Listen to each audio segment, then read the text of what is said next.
Hello students. आज का जो टॉपिक है आपके लिए वह है torque on electric dipole placed in uniform electric field. यानी जब आप किसी भी इलेक्ट्रिक डाइपोल को एक्सटर्नल इलेक्ट्रिक फील्ड में रखते हो तो उस पर एक टार्क अप्लाई हो जाता है और यह टार्क उसको रोटेट कराकर इलेक्ट्रिक फील्ड लाने का प्रयास करता है। तो कैसे किसी भी इलेक्ट्रिक डाइपोल पर टार्क अप्लाई होता है जब हम उसे किसी एक्सटर्नल इलेक्ट्रिक फील्ड में रखते हैं, तो आज हम इसी पे डिस्कशन करने वाले हैं। तो बच्चों इस वीडियो को ध्यान से देखिएगा और इसके टार्क का जो कुछ कॉन्सेप्ट है उसको भी समझने का प्रयास करिएगा। तो चलिए स्टार्ट करते हैं आज का टॉपिक। टार्क ऑन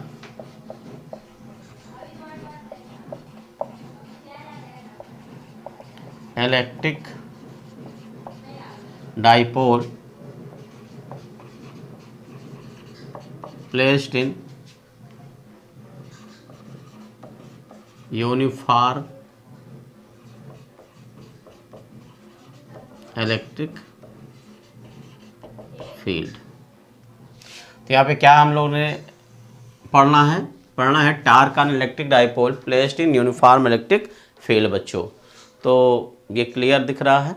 ठीक, चलिए देखिए यहाँ पे यूनिफॉर्म इलेक्ट्रिक फील्ड क्या होता है। यूनिफॉर्म इलेक्ट्रिक फील्ड किसे कहते हैं? यूनिफॉर्म इलेक्ट्रिक फील्ड, देखो इलेक्ट्रिक फील्ड के बारे में आपने स्टडी कर रखी है। इलेक्ट्रिक फील्ड टू टाइप्स की होती है, these are of two types.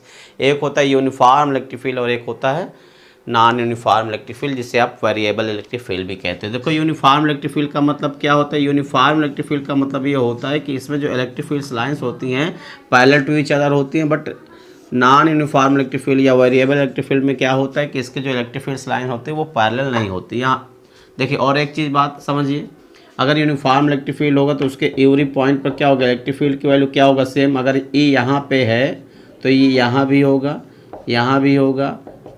Every point पे क्या होगा? इलेक्ट्रिक फील्ड की वैल्यू क्या होगी? सम। इस पॉइंट पर अगर इलेक्ट्रिक फील्ड ये है तो यहाँ पे इलेक्ट्रिक फील्ड क्या होगी? चेंज हो जाएगी, क्योंकि यहाँ पे लाइनें पास पास है तो यहाँ इलेक्ट्रिक फील्ड ज़्यादा हो जाएगी। यहाँ पे लाइनें दूर दूर हैं तो इलेक्ट्रिक फील्ड क्या होगी? यहाँ पे वीक हो जाएगी। बच्चों तो यूनिफॉर्म इलेक्ट्रिक फील्ड में क्या होता है कि इलेक्ट्रिक फील्ड हर पॉइंट पे सेम नहीं होता, बट यूनिफॉर्म इलेक्ट्रिक फील्ड में हर पॉइंट पे इलेक्ट्रिक फील्ड क्या होता है? सेम होता है। तो यूनिफॉर्म इलेक्ट्रिक फील्ड में हमें क्या करना है? एक इलेक्ट्रिक डाइपोल प्लेस्ड करना है। तो इलेक्ट्रिक डाइपोल को हम यहाँ पे प्लेस्ड करेंगे। सबसे पहले हम लोग कंसिस्ट करेंगे एक इलेक्ट्रिक फील्ड। तो यहाँ पे देखो एक इलेक्ट्रिक फील्ड हमने एज्यूम कर ली, ये यूनिफॉर्म इलेक्ट्रिक फील्ड है और इसमें हमको प्लेस्ड करना है एक इलेक्ट्रिक डाइपोल। ये हमने एक इलेक्ट्रिक डाइपोल प्लेस्ड कर दिया यहाँ पे, जो कि ए एंड बी है, जो माइनस क्यू और प्लस क्यू से मिलकर बना हुआ है। बच्चों देखो माइनस क्यू और प्लस क्यू से, यानी कि यहाँ पे क्या है? Uniform electric field E in which an electric dipole AB which consists of two charges minus q and plus q charges and distance between them is 2l placed in electric field make an angle theta with electric field। Theta angle पर electric field में रखा हुआ है। ठीक, अब देखो क्या करना है कि देखो यहाँ पे हमने क्या किया, एक इलेक्ट्रिक डाइपोल को यूनिफॉर्म इलेक्ट्रिक फील्ड में रख दिया है। तो आप जानते हो कि अब ये इलेक्ट्रिक डाइपोल क्या चार्जेस से मिलकर बना हुआ है, और जब कोई चार्ज आप जानते हो कि जब कोई चार्ज आप क्या करते हो इलेक्ट्रिक फील्ड में रखते हो तो इन चार्जों पे क्या होता है? फोर्स अप्लाई हो जाता है बच्चों। तो इन चार्जेस पर कितना फोर्स अप्लाई होगा? तो एक चार्ज पर अगर कोई चार्ज हो इलेक्ट्रिक फील्ड ई में रखा होगा तो उस पर कितना फोर्स अप्लाई हो जाएगा? Q into E. तो हम निकाल सकते हैं यहाँ पे force on charge minus Q due to uniform electric field. Uniform electric field E equal F1 assume कर लेते हैं, या इसे क्या एज्यूम कर लो? F2 एज्यूम कर लो। तो F2 इक्वल क्या हो जाएगा? या F1 ही एज्यूम कर लो। तो F1 equal minus Q1 into क्या हो गया? E। और इसका डायरेक्शन क्या है? अपोजिट है ना, opposite electric field. Opposite electric field के कैसा है? अपोजिट है। और force on charge plus Q due to uniform electric field F2 equal जो आएगा Q इंटू ई। देखो प्लस Q चार्ज पे कितना फोर्स लग रहा है, Q इंटू ई, और यहाँ माइनस Q चार्ज पे कितना फोर्स लगेगा, Q इंटू ई लगेगा। तो यहाँ पे देखो इसका डायरेक्शन क्या है, एलॉन्ग इलेक्ट्रिक फील्ड है, एलॉन्ग इलेक्ट्रिक फील्ड है। इसका डायरेक्शन कैसा होगा, एलॉन्ग इलेक्ट्रिक फील्ड होगा। ये इलेक्ट्रिक फील्ड के डायरेक्शन में होगा और ये इलेक्ट्रिक फील्ड के अपोजिट डायरेक्शन में होगा बच्चों, ठीक। तो यहाँ पे इस पर जो फोर्स लग रहा है कि ई के कारण जो क्यू पर फोर्स लग रहा है वो किधर लग रहा है, Q into E opposite in electric field. और यहाँ पे प्लस क्यू पे जो फोर्स लग रहा है वो क्या होगा, क्यू इंटू ई, यानी एलॉन्ग द इलेक्ट्रिक फील्ड लग रहा है। तो अगर मैं पूछूँ कि total force on electric dipole, total force on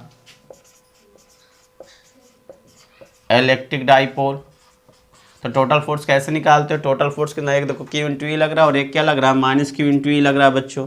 तो टोटल फोर्स का मतलब क्या है, टोटल फोर्स का मतलब है कि दोनों को ऐड कर लो।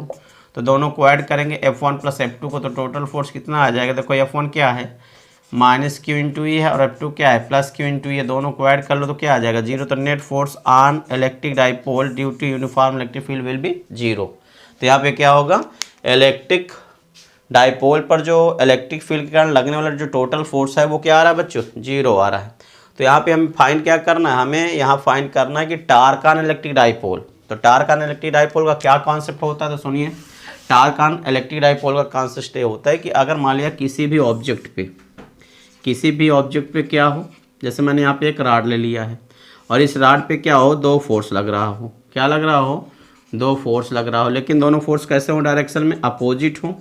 देखो दोनों फोर्स डायरेक्शन में कैसा है, अपोजिट है, और इनका मैग्नीट्यूड क्या हो, सेम हो।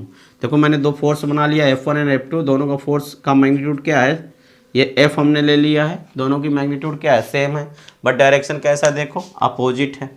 और इनकी जो एक्सल लाइन ऑफ फोर्स होती है, देखो एक्सल लाइन ऑफ फोर्स क्या है, जैसे मान लीजिए इस पॉइंट पे कोई फोर्स आपने अप्लाई कर दिया इस पॉइंट पे, तो इसके इस फोर्स का एक्सल लाइन ऑफ फोर्स क्या होगा, इसी के पीछे आप ड्रा करो। तो इसी के पीछे जो हम लोग लाइन ड्रा करेंगे वो क्या कहलाती है, एक्शन लाइन ऑफ फोर्स कहलाती है। इसे हम लोग क्या कहते हैं, एक्शन लाइन ऑफ फोर्स कहलाती है। तो यहाँ पे देखो इस फोर्स का एक्शन लाइन ऑफ फोर्स क्या हुआ, ये हुआ, इस फोर्स का एक्शन ऑफ लाइन क्या हुआ, ये हुआ, एक्शन लाइन ऑफ फोर्स ये हो गया। तो यहाँ पे देखो both forces are same magnitude and in opposite direction, but axle line of forces also parallel and opposite in direction. तो अगर दो फोर्सेस मैग्नीट्यूड में क्या हो, सेम हो, और उनका डायरेक्शन क्या हो, अपोजिट हो, और इनकी जो एक्सल लाइन ऑफ फोर्स है वो भी पैरेलल एंड क्या हो, अपोजिट डायरेक्शन में हो, तो ये फोर्स क्या करती हैं, एक इलेक्ट्रिक एक टार्क क्या क्या कर सकते हो, कंस्ट्रक्शन करती है, एक टार्क का कंस्ट्रक्ट करती हैं। तो जैसे मान लिया जाए अगर इस तरह का कोई हम लोग राड ले लेते हैं, वही राड ले लिया इसी राड को, और इस पर फोर्स लग रहा है इतना F1 और इस पर फोर्स क्या लग रहा है F2। अब यहाँ पे भी दोनों फोर्सेस का मैग्नीट्यूड क्या है, सेम, दोनों फोर्सेस का मैग्नीट्यूड क्या है, सेम, बट डायरेक्शन कैसा है, अपोजिट है। तो क्या यहाँ पे टार्क अप्लाई होगा, क्या ये फोर्स इस राड को इसके एक्सिस के अबाउट ऐसे घुमा सकती है, नहीं, क्यों नहीं, क्योंकि यहाँ पे फोर्स का मैग्नीट्यूड क्या है, सेम, और डायरेक्शन भी कैसा, अपोजिट है, बट इनकी जो एक्शन लाइन ऑफ फोर्स है वो क्या है, एक ही लाइन पे, वो डिफरेंट नहीं है। इसलिए ये फोर्स क्या करती है, टार्क प्रोड्यूस नहीं करते, बट ये फोर्स क्या करेंगे, टार्क प्रोड्यूस करेंगे। क्योंकि जो मेन प्रॉब्लम है वो क्या है, मेन आप देखिए कि एक्शन लाइन ऑफ फोर्स क्या होनी चाहिए, डिफरेंट होनी चाहिए। फोर्स के मैग्नीट्यूड एंड डायरेक्शन के साथ साथ उसके एक्शन लाइन ऑफ फोर्स पर भी आपको ध्यान देना होगा। तो यहाँ पे देखो ये दोनों फोर्सेस कैसे हैं, देखो दोनों फोर्सेस की क्या है, एक्शन लाइन ऑफ फोर्स क्या है, पैरेलल एंड अपोजिट है, और फोर्स का मैग्नीट्यूड क्या है, सेम है। इसलिए ये दोनों फोर्स क्या करेंगे, यहाँ पे टार्क प्रोड्यूस करेंगे। तो हम निकाल सकते हैं torque on electric dipole, torque on electric dipole. बच्चों टार्क को डिनोट करते हैं टाउ से, और टार्क का जो फार्मूला होता है वो force into perpendicular distance between them, perpendicular distance between them, यानी दोनों फोर्सेस के बीच का क्या होना चाहिए, परपेंडिकुलर डिस्टेंस। तो परपेंडिकुलर डिस्टेंस कैसे निकालें, देखो हमने इस फोर्स को क्या किया, पीछे की ओर ड्रा कर दिया और यहाँ से एक लाइन क्या की, इस पर परपेंडिकुलर लाइन ड्रा किया और इसको हमने एज्यूम कर लिया ओ। अब देखो ये फोर्स ये हो गया और एक फोर्स ये हो गया, तो दोनों के बीच का परपेंडिकुलर डिस्टेंस क्या हुआ, ओ बी। अब हमें ये फाइंड करना होगा। देखो ये एंगल थीटा है तो ये भी क्या हो जाएगा, थीटा, कोरिस्पॉन्डिंग एंगल से। अब लगा दो ट्रायंगल, कौन सा, in triangle A O B, in triangle O A B. बच्चों इन ट्रायंगल में लगाओ तो क्या लगाएंगे, साइन थीटा इक्वल क्या होता है, परपेंडिकुलर अपॉन बेस। तो थीटा के सामने वाला साइड जो होगा वो क्या होगा, परपेंडिकुलर होगा, और ये क्या हो गया, हाइपोटेन्यूस। तो हो जाएगा परपेंडिकुलर अपॉन हाइपोटेन्यूस। परपेंडिकुलर कितना है, पी बाई एच बेटा, परपेंडिकुलर तो आपको फाइंड करना है यानी ओ बी, और हाइपोटेन्यूस क्या है, ए बी। तो साइन थीटा इक्वल हो गया O B upon A B, तो ओ बी इक्वल बेटा क्या हो जाएगा, ए बी साइन थीटा। बोलो ए बी की वैल्यू क्या है, 2l है, तो 2l साइन थीटा। तो यहाँ पे देखो परपेंडिकुलर डिस्टेंस कितना आ गया, परपेंडिकुलर डिस्टेंस आ गया ए बी। और यहाँ पे फोर्स देखो, फोर्स का वैल्यू क्या है, Q इंटू ई रखो, F1 की वैल्यू Q इंटू ई और F2 की वैल्यू क्या है, Q इंटू ई है। तो दोनों में से किसी एक फोर्स की वैल्यू लो तो Q इंटू ई इंटू क्या हो जाएगा, 2l साइन थीटा बच्चों। तो बोलो हम इसे लिख सकते हैं Q इंटू 2l, और क्या लिख सकते हैं, ई साइन थीटा। और आपने स्टडी किया है कि Q इंटू 2l इक्वल क्या होता है, P। तो यहाँ पे Q इंटू 2l की जगह क्या रख दो, P, तो P ई क्या हो गया, साइन थीटा। तो that is a formula of torque on electric dipole in placed uniform electric field. ये क्या आ गया, टार्क का फार्मूला। यदि आप क्या करते हो, किसी भी इलेक्ट्रिक डाइपोल को यूनिफॉर्म इलेक्ट्रिक फील्ड में रखते हो तो उस पर एक टार्क अप्लाई हो जाता है। उस टार्क का फार्मूला क्या है, tau equal P sine theta. और यहाँ पे देखो अगर इसका वेक्टर फॉर्म लिखना चाहते हो, वेक्टर नोटेशन लिखना चाहते हो, तो टाउ इक्वल क्या हो जाएगा, vector P cross vector E बच्चों। तो यहाँ पे ये वेक्टर फॉर्म में हो गया। यहाँ पे थीटा क्या है, where theta is the angle between electric dipole moment P and electric field. यानी थीटा क्या होता है, P और E के बीच का एंगल होता है बेटा, P और E के बीच का एंगल। देखो यहाँ पे इलेक्ट्रिक फील्ड क्या है, ये है, और P के डायरेक्शन यहाँ पे देखो क्या है, ये है। तो थीटा हमने क्या लिया, E और P के बीच का एंगल लिया। और मैंने कहा कि टार्क की क्या है, वेक्टर क्वांटिटी। जो टार्क का डायरेक्शन कैसे निकालेंगे, देखो यहाँ पे अपने राइट हैंड पाम को इस प्रकार स्प्रेड करो कि जो फिंगर्स है और थंब ये दोनों क्या होना चाहिए, परपेंडिकुलर टू ईच अदर होना चाहिए। और अंगुलियों को P के डायरेक्शन में रखो, और P के डायरेक्शन में रखते हुए E की ओर फोल्ड करोगे तो अंगूठा किधर जा रहा है, इन साइड जा रहा है। तो यहाँ पे टार्क का जो डायरेक्शन है कैसा है, perpendicular to the board in inward side है। यानी क्या होगा, टाउ का डायरेक्शन कैसा है, अंदर की ओर है। ठीक, यहाँ पे थोड़ा सा स्पेशल केस भी देख लो जल्दी से फटाफट। देखो स्पेशल केस क्या, इंपॉर्टेंट पॉइंट क्या है, या स्पेशल केस कह सकते हो। चलिए स्पेशल केस ही देख लो। स्पेशल केस पर टार्क मैक्सिमम कब होगा, इफ थीटा इज 0 देन, यानी इफ थीटा इक्वल 0। इसका मतलब क्या है कि आपने इलेक्ट्रिक डाइपोल को, इलेक्ट्रिक डाइपोल क्या है, माइनस क्यू और क्या है, प्लस क्यू है। इलेक्ट्रिक डाइपोल और ये P का डायरेक्शन हो गया, P और E जब एक डायरेक्शन में होंगे तो थीटा इक्वल क्या होगा, 0। यानी कि किस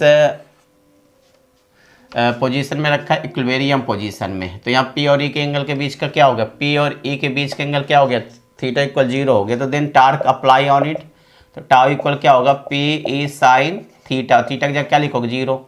तो यहाँ पे 0 हो गया, तो साइन 0 क्या हो गया, 0। तो टाउ इक्वल क्या हो गया, 0। यानी कि when electric dipole placed in a uniform electric field along the electric field then torque on it will be 0। बच्चों टार्क क्या आएगा, 0 आएगा।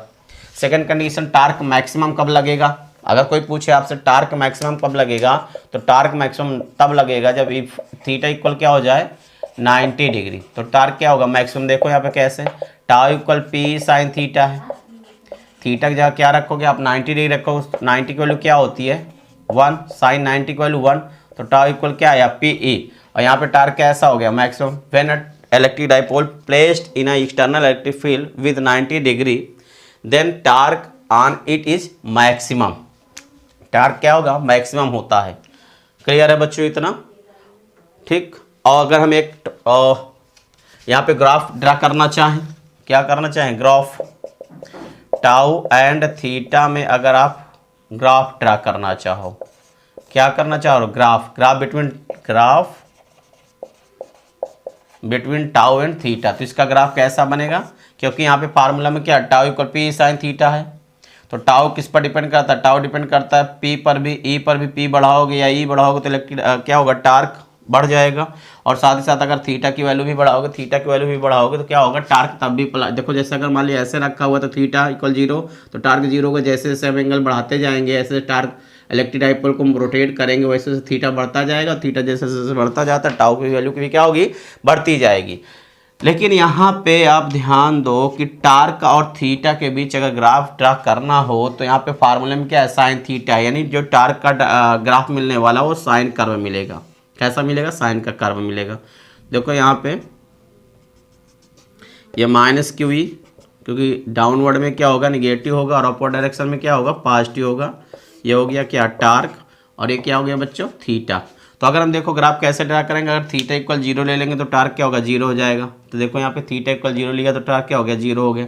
अब थीटा इक्वल अगर 90 डिग्री ले लो, थीटा इक्वल क्या ले लो, 90 डिग्री ले लो, तो 90 डिग्री लेने में टार्क क्या होगा, मैक्सिमम हो जाएगा, तो टार्क आ जाएगा।